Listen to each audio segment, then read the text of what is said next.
एक दिन गौतम बुद्ध अपने शिष्यों के साथ एकदम शांत बैठे हुए थे। उन्हें इस प्रकार बैठे हुए देख शिष्य चिंतित हुए कि कहीं वह अस्वस्थ तो नहीं है। एक शिष्य ने उनसे पूछा कि आज वह मौन क्यों बैठे हैं, क्या शिष्यों से कोई गलती हो गई है। इसी बीच एक अन्य शिष्य ने पूछा कि क्या वह अस्वस्थ हैं, पर बुद्ध मौन रहे।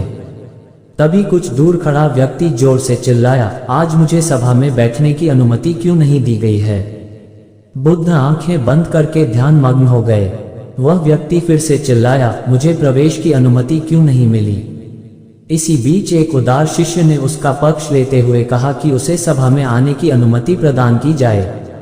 बुद्ध ने आंखें खोली और बोले, नहीं, वह अछूत है, उसे आज्ञा नहीं दी जा सकती।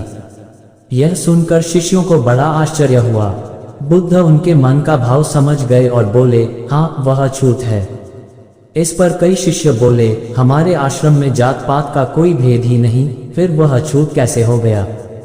तब बुद्ध ने समझाया, आज वह क्रोधित होकर आया है। क्रोध से जीवन की एकाग्रता भंग होती है। क्रोधी व्यक्ति प्रायः मानसिक हिंसा कर बैठता है, इसलिए जब तक वह क्रोध में रहता है तब तक अछूत होता है। इसलिए उसे कुछ समय एकांत में खड़े रहना चाहिए।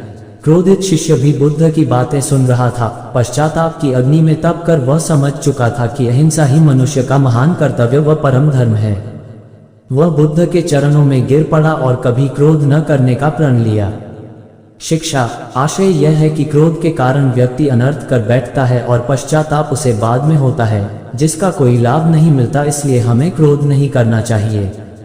असल मायने में क्रोधित व्यक्ति अछूत हो जाता है और उसे अकेला छोड़ देना चाहिए। क्रोध करने से तन, मन और धन तीनों की हानि होती है। क्रोध से ज्यादा हानिकारक कोई और वस्तु नहीं है।